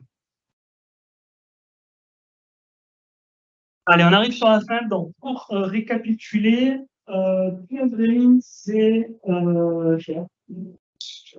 Ah, c'est le dernier. C'est bon, la France. Donc, faut rester fort. C'est une formation longue, surtout si vous faites ça, donc plus de ça. C'est une formation qui demande de la charge mentale et de l'argent. Les mini-ça. Alors, chaque profil est différent. Vous pouvez devenir pilote de la manière dont vous voulez. Moi, je ne vais pas vous conseiller au cas par cas de faire ça. Mais ce que je ferais si j'étais à votre place, c'est que la logique que j'aurais, bien sûr dépendant des finances, dépendant du temps que vous avez, etc. Et finissez vite. Moi, c'est vraiment très très important de s'assurer le diplôme. Et si vous pouvez avancer un petit peu les heures de vol, voire même passer un TPL, si vous avez cette pense-là financière, de faire ça pour ça, faites-le. Je vous conseille, voilà, d'aller au bout. J'aurais pu faire un retour en arrière, je l'aurais fait. J'aurais passé le TPL théorique en parallèle, je le dis. Ça aurait été dur, mais ça aurait été faisable. Surtout les 2 dernières années de l'IPSA. Parce que c'est des années très spécifiques, avec l'option que vous avez choisie. Et c'est là que vous pouvez en profiter pour faire ça en distanciel. Mais pour ça, il faut avoir un PPL avant. Donc, les 3 premières années de l'IPSA, je conseillerais de passer un PPL. Passer la TPL théorique sur les 2 dernières années de l'IPSA. Et ensuite, vous voyez la suite. Peut-être commencer un petit peu dans le monde professionnel, en tant qu'ingénieur. Voilà. Faire un peu d'expérience. Mais peut-être même enchaîner directement après le diplôme si vous êtes super bon dans la gestion du temps. Il faut savoir que l'IPSA, hein, comme on l'a dit, ça va vraiment vous forger un réseau, un entourage. Et le parcours, je l'ai mis, par contre, c'est vraiment propre à chacun, comme je l'ai dit. Je ne peux pas vous conseiller de faire quelque chose d'une autre, mais vous avez la possibilité de faire ça en parallèle de l'IPSA. C'est ma conclusion, vraiment. Et bien sûr, persévérance, hein, soyez forts. C'est une formation qui est pas facile, hein, surtout en parallèle de l'IPSA. Voilà. Si vous voulez aller au bout, croyez en vos rêves. Je pense que c'est la bonne conclusion. Voilà. Dernière slide. Je voulais vous remercier. Ça, c'était le jour de mon CPL dans l'agence. C'est anecdotique. Je voulais remercier déjà les élèves de m'avoir écouté, de m'avoir supporté pendant je ne sais pas combien de temps, 1 heure et demie. Je tenais à remercier, bien sûr, l'IPSA, le corps administratif, Madame Perrier, également Circle, en qui j'accorde beaucoup d'affection, que je souhaite vraiment aider, pour mon cœur, parce que il le mérite. Je tiens une pensée pour Joachim aussi. Voilà, je voulais le dire aujourd'hui, pour ceux qui ne le connaissent pas, vous le connaîtrez. Voilà, je partage mes réseaux. Bon, mes réseaux, un petit peu toutes les informations que j'ai là. Voilà, je serais ravi d'échanger avec vous. Je serai toujours à votre écoute. Je m'engage à ça, vraiment, auprès de mes étudiants, c'est souvent comme ça. J'aime avoir réponse à vos questions. Donc voilà, gardez bien ces informations-là, ça peut vous servir un jour. On peut passer à la phase d'échange, si vous voulez. Alors, commencer comme vous voulez, si on a des questions déjà de Paris la conférence. Alors, déjà, je vais partir à la nuit, je vais partir à la petite. Ouais.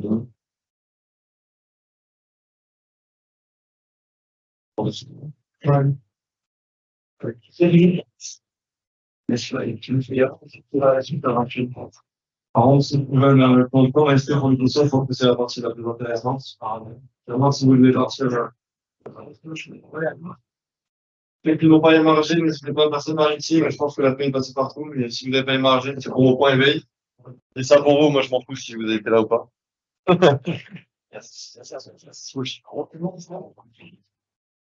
a un espace plus convivial. Il y avait tout, là. Là, il y avait.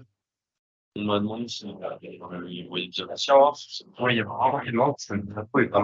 On pourra l'envoyer ou pas? Du coup, j'ai la question d'enfant sur passe. Question d'enfant.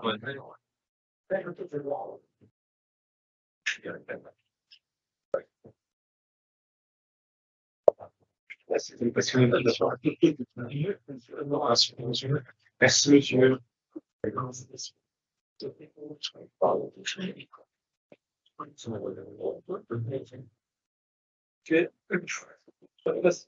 Bon, on va commencer par faire le tour des questions d'en plus. Je ne sais pas si vous avez forcément des questions. Si vous en avez, levez la main. On va commencer comme ça, on va aller. J'en ai, mais je pense que je vais passer après, vu qu'on est moins. Bonsoir. Moi, actuellement, quand je passe mon PPL à l'école de France, et j'ai discuté avec un pilote qui est passé par l'armée, et qui coach beaucoup des gens qui viennent passer les concours de France. Et pendant l'entretien psychologique, après, c'est pas fait ceux qu'on voulait lycée, on leur a dit que les gens qui ont le plus d'heures de vol et qui ont passé leur PPL, c'est pas forcément ceux qui réussissent le plus les tests positifs pour être pilote.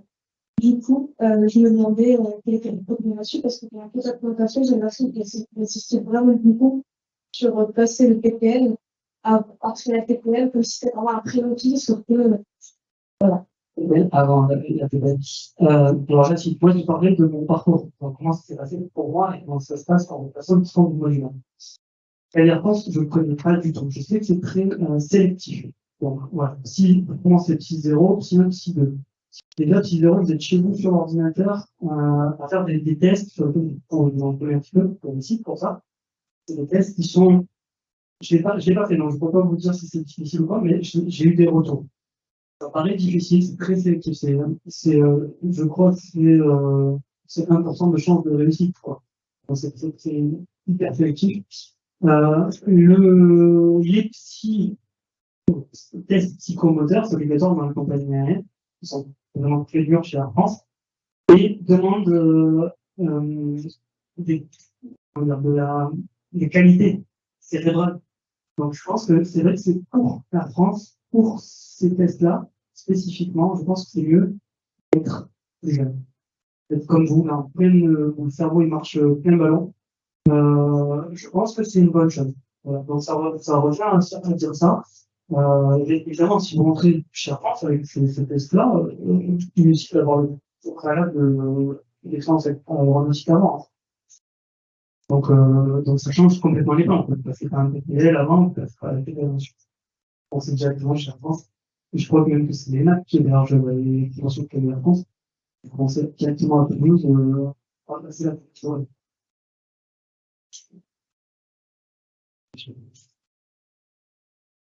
Bonjour, je vous remercie pour la conférence, c'était intéressant. Et j'ai une question, si par exemple on n'a absolument pas envie d'être ingénieur avec pilote, c'est tellement qu'on s'en fout un peu, quoi, et que arriver à notre master, et après l'exploiter tout ça, on a vraiment envie de rentrer directement dans le monde du pilotage. Est-ce que vous pensez que c'est les bonnes de pied ou pas forcément, dans le sens où vous avez quand même expliqué que le backup d'ingénieur nous a quand même servi aux entretiens de Ryanair, donc est-ce que vous pensez que c'est quand même bon ou pas? Ah, je savais que j'allais avoir. Non, c'est dur à répondre. Ça dépend de la conjoncture. On s'en remet dans 3 ans, dans 2, 3 ans de pilote sur le marché, parce que dans 2, 3 ans, les compagnies recruteront autant qu'aujourd'hui. J'en sais rien. Et si ça ne recrute pas, ça peut être quoi? C'est ça. Donc, en attendant, on va faire des petits boulots, c'est sûr, mais c'est beaucoup moins valorisant sur un CV que d'avoir travaillé en attendant j'ai- Moi, c'est le choix que j'aurais fait à votre place de me dire, allez au bout quand même, sur les bons bachelors. Au moins un bachelor, peut-être tenter ça avec la PPL en bachelor, peut-être, déjà, avec ça, parce que le bachelor, c'est quand même une, une qualification d'un diplôme, je sais, un diplôme qui est reconnu mondialement. Donc, on va travailler en Angleterre ou quoi avec une bachelor, ou en Angleterre avec une réussite, au moins en Iran. Euh, je sais pas. Moi, je le fais. Mais ouais. Parce que c'est trop important d'avoir un secours.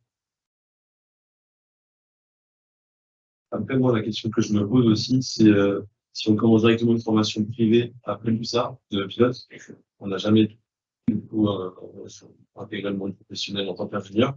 Est-ce qu'après avoir été pilote, si c'est une réussite, la formation, etc., est-ce qu'on pourra quand même redevenir ingénieur alors que ça fait peut-être, je sais pas, 10, 15 ans qu'on a passé le diplôme, qu'on n'a jamais travaillé parce qu'on est déjà un pilote. Est-ce que c'est aussi un bon choix de direct passer au métier de pilote où il faut quand même travailler un peu pour voir comment ça se passe et pour travailler ça peut-être à en fin de carrière? C'est une bonne question. C'est encore une fois, c'est au cas par cas. Dans la sauce.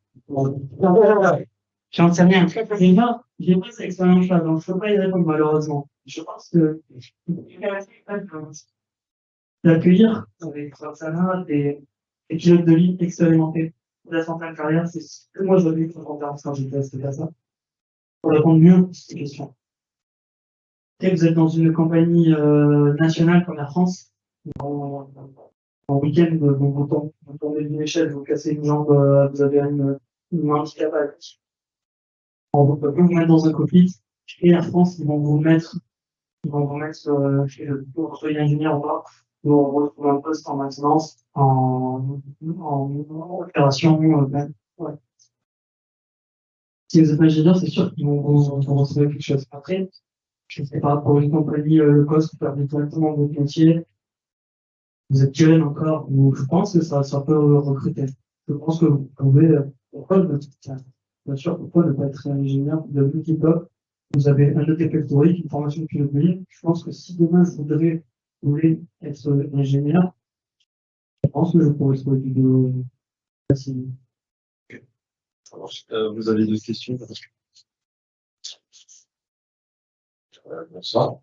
Déjà, merci pour la présentation. Et la question que j'avais, c'est peut-être j'aimerais bien connaître votre avis par rapport à des projets comme par exemple le premier Dragonfly de chez Airbus, où du coup ce serait avoir de plus en plus d'automatisation à bord de l'appareil, réaliser des tâches comme ça, et qui pour beaucoup de personnes ont des pilotes sont même bifurqués vers le pilotage à un pilote en cockpit. Oui, alors ce sont des projets. Comme il y en a beaucoup, on est sur une grosse boîte. Ce sont des projets. Je ne crois pas en l'autopilote, en le pilote unique. Je ne crois pas encore, j'ai encore une perspective pour porter, je n'y crois pas. Parce que j'ai vu J'ai vu comment ça se passait dans les essais en vol, qui sont quand même les précurseurs de l'expérience, enfin, de l'innovation. J'ai vu les nouvelles fonctions qui vont sortir, puisque j'ai testé des heures à les certifier. Là, il y a juste un mec qui dit non, en fait, on a pris l'argent, on ne fait pas. C'est tellement de projets qui peuvent être envoyés. Un jour, on sera amené à travailler sur des projets qui ne serviront pas. Et je pense que alors je dis pas que ça n'arrivera jamais, mais je pense qu'à court terme, moi je n'y crois pas. Au moment qui va faire au zéro pilote. Parce qu'il y a la conscience publique. Le passager, je pense, historiquement, est rassuré avec deux personnes à bord, et vu qu'il y a des problèmes avec le sol pilote, on l'a vu, hein, la personne s'enferme dans un peu de désastre. Voilà, je pense que c'est pas pardonné. Donc j'ai pas peur de ça. J'ai jamais eu peur, mais ouais, il faut faire attention à l'innovation, mais surtout, tout va changer petit à petit. Enfin, l'innovation en général, il peut être voué à évoluer dans un sens, comme on peut dire, avec des nouvelles technologies, on sera remplacé. Tous les métiers peuvent être remplacés avec la technologie. Si vous avez des questions derrière, c'est bon. Sinon, on a quoi? On a Oui. récupéré plein. Je pense que ça va intéresser aussi les autres. Alors, de ce qu'on a noté, bon, c'est une question un peu bateau, mais je crois qu'il va intégrer bientôt Ryanair, j'espère, 98% de chance. Est-ce que, comment tu vois le futur? Est-ce que le métier de pilote de ligne, tu le vois compatible avec ta vie de famille? Surtout qu'on sait qu'au début de la carrière, c'est beaucoup de vols, des horaires pas forcément faciles. Après, plus la carrière avance, plus c'est des vols longs et des horaires moins compliqués. Mais comment tu vois ça, toi, de ton point de vue? Évidemment, le métier, c'est pas aussi facile que d'être ingénieur et faire tu travailles en semaine et être tous les week-ends avec sa famille. Le métier de pilote, ça dépend du planning que vous avez. C'est hyper variable, ça à discuter, hein. Donc, ça dépend du planning, ça dépend de la base à laquelle vous êtes. Ça dépend si vous devez si vous habitez avec votre famille sur la base, proche de la base là où vous êtes, ou si vous devez faire du commuting, comme on appelle, c'est faire le trajet pour aller travailler. Voilà, ça dépend. Mais moi, j'ai fait ce choix-là. Je crois vraiment à la famille avec ce métier-là. Il n'y a aucun problème. J'ai jamais vu un pilote. J'ai plein de pilotes. J'ai dit non, j'arrête ce métier-là parce que j'arrive pas avec ma famille. Ça va il y a la passion du métier. Je fais pas ça pour lui. Et voilà. Et puis moi, je tenais à dire que j'ai concilié, ça a pris du temps, mais les études ont été longues, mais j'ai concilié quand même la vie familiale, puisque je suis devenu papa pendant la formation. Donc voilà, l'un n'empêche pas l'autre. C'est comme ça de bonne chose. Et je voulais surtout remercier ma famille, ma petite famille qui est là, parce que ils ont toujours été là pour me soutenir dans les bons, les mauvais moments de la formation. C'est très long, très dur.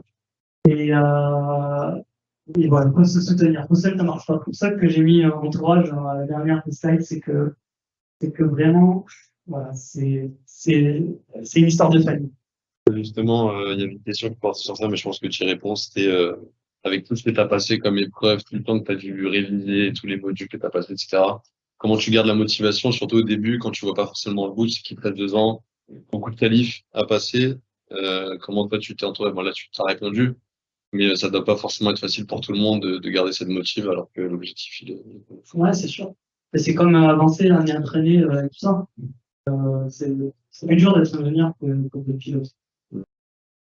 C'est plus dur, les études sont plus dures d'être ingénieur. Donc, il n'y a pas plus de mérite être pilote et à valider toutes les épreuves l'une après l'autre. Faire ingénieur plus pilote, c'est quand même se faire du mal dans la vie. Mais oui, moi j'aime ça. Voilà.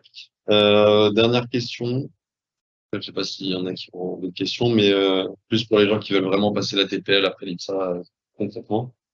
Dans quel ordre tu as passé les épreuves et est-ce qu'il y a une raison? Je ne dis pas de citer les 14 dans l'ordre, mais est-ce que tu laisses plutôt des matières pour la fin parce que tu sais que c'est peut-être plus compliqué ou plus facile, je sais pas, en fonction de la motivation.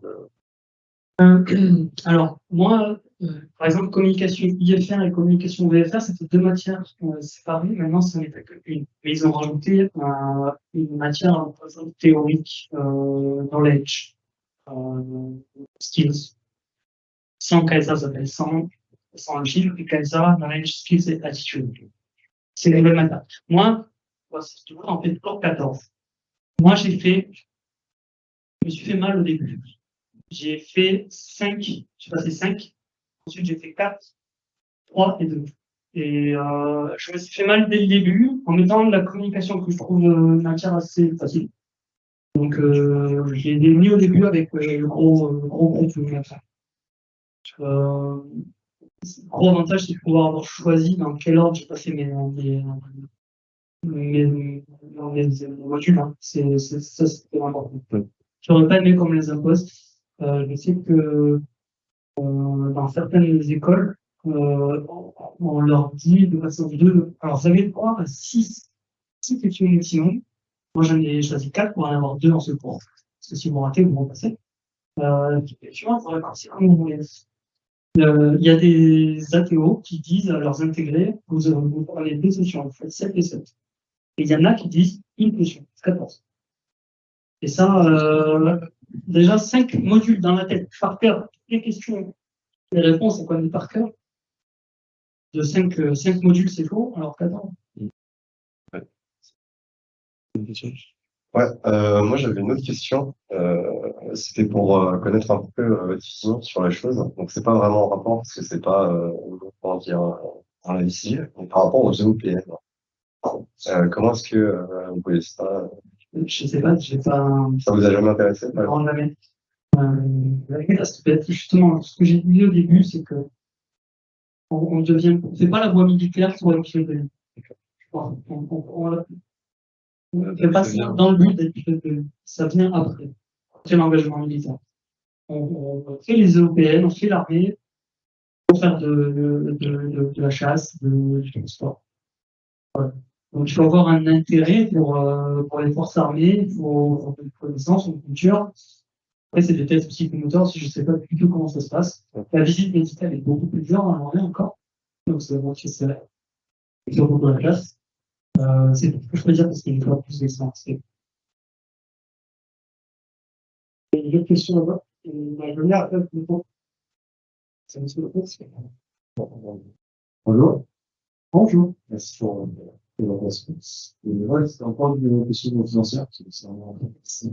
Donc, j'imagine que vous avez financé avec vos premiers salaires d'humeur, ça s'est passé comment?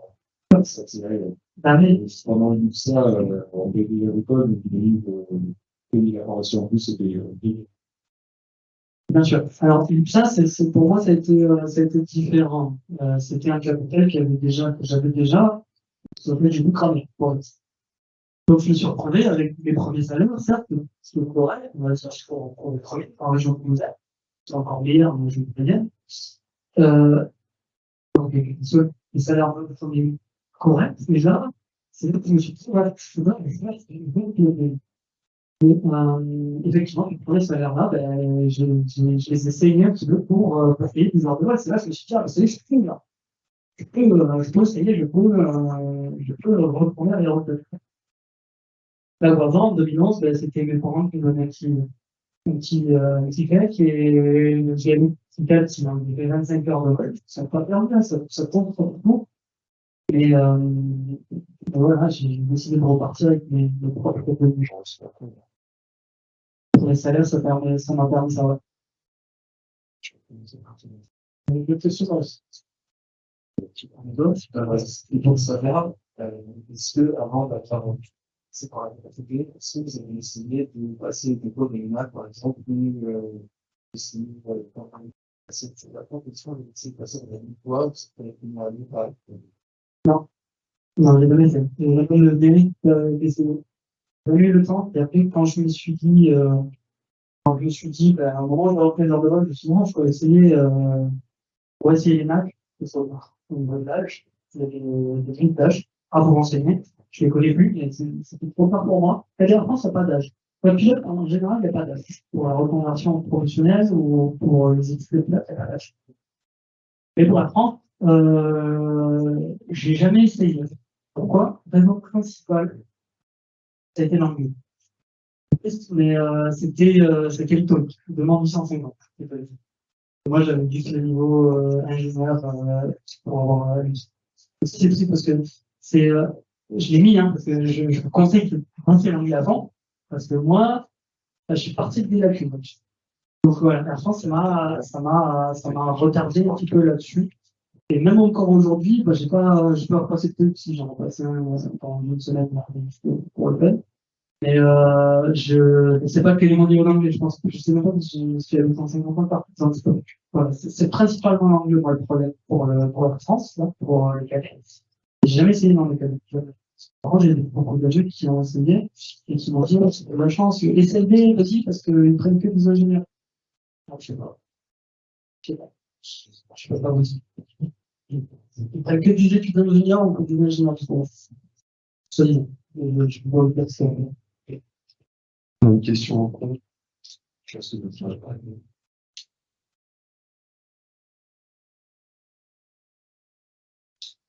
Oui, j'ai une question par rapport au salaire des immobiliers. Quand vous donnez le prix de la formation, est-ce que ça reste rentable avec le salaire après? De Ross, notamment. Pas payé par les clients, bien sûr. Bien sûr que non. Mais il faut avoir de l'ambition.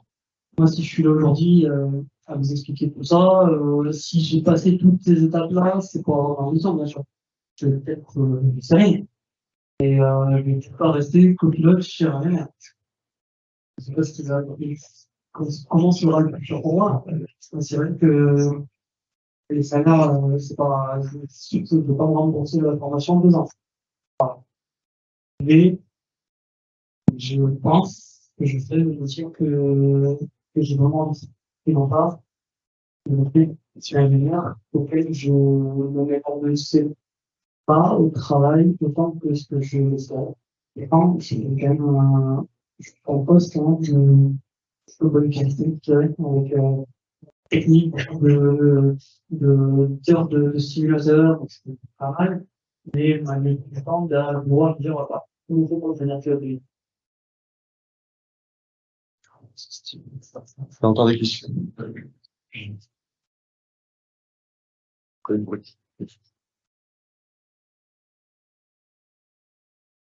Oui, et concernant justement les condamnés de face, c'était une pratique qui est pas finie, mais c'est le pay to fly.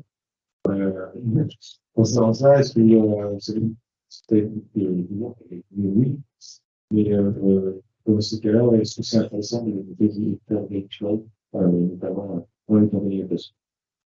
non, alors, et tout ça, ça a été un peu la mode, ça a été une pratique un petit peu interdite. Alors, pour ceux qui ne savent pas, hein, c'est vraiment payer pour faire son métier.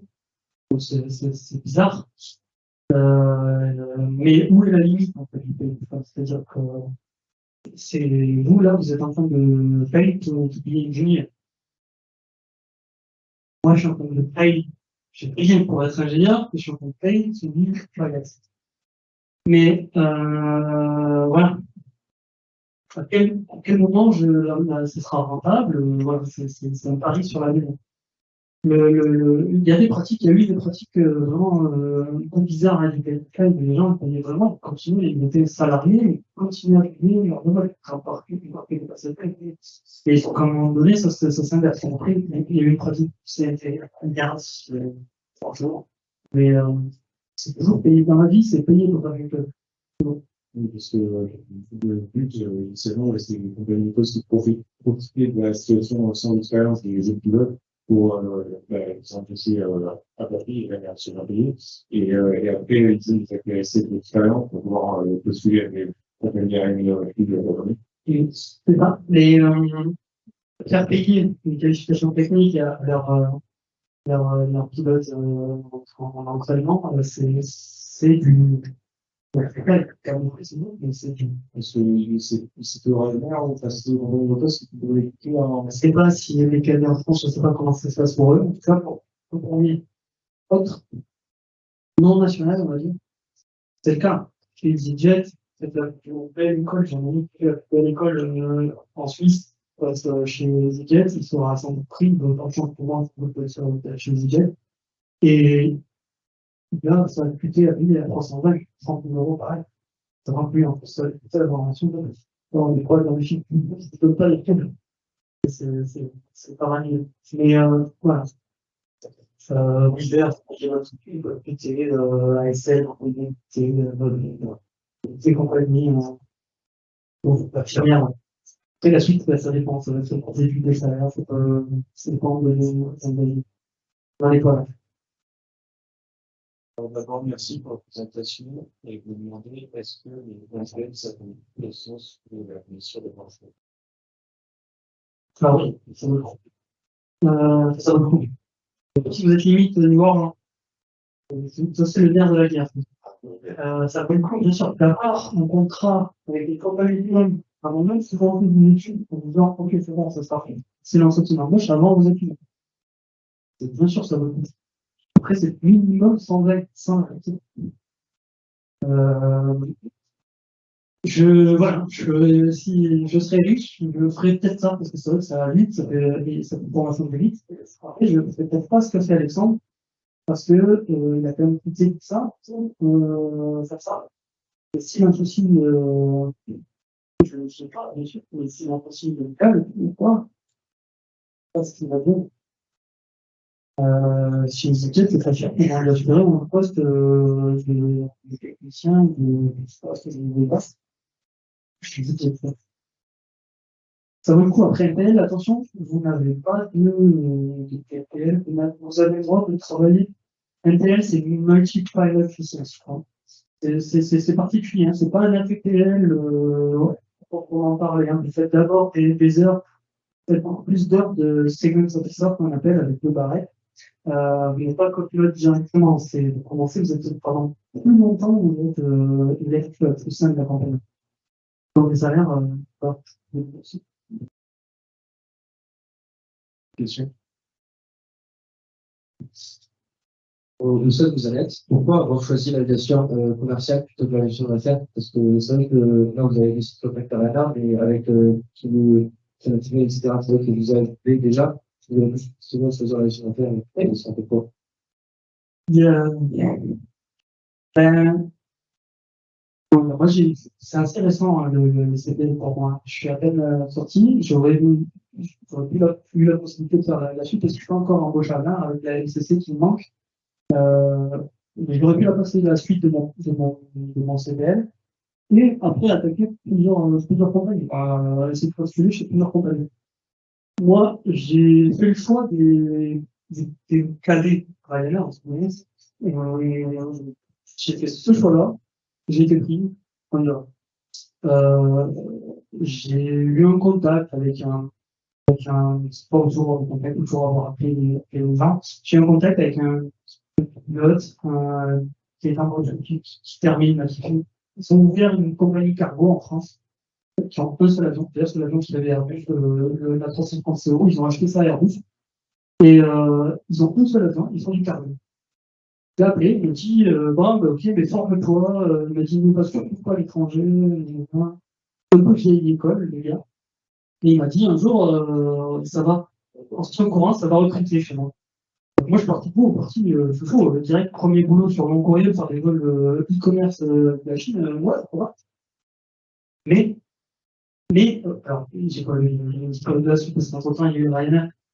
Mais je suis même pas sûr que ça me plaise vraiment, parce qu'il n'y a pas le côté prestige au métier, quand même. Donc, l'aviation commerciale, c'est après jet d'affaires, c'est que il faut avoir beaucoup de contacts, ça recrute pas énormément.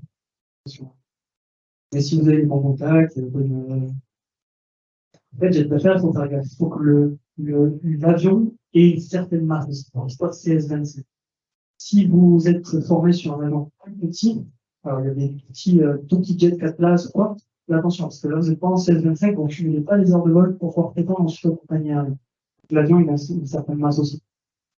Et pas, voilà, moi, j'ai été au premier, j'ai eu des chance, je trouve que ça allait très vite, enfin, CPL, j'ai passé quelques mois, bien, et, sachant que j'ai pris un peu l'été sabbatique, voilà, ça allait très vite, quoi.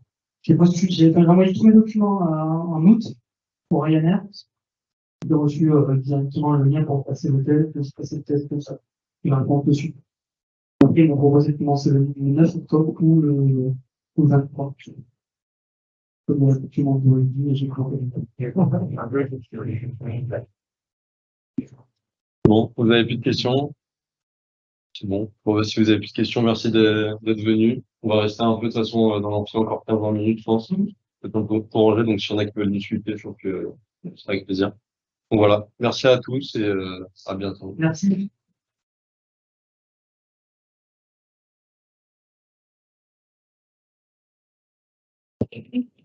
Hein, vous avez les contacts.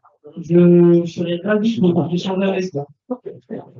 Vous donnez les contacts. Hop.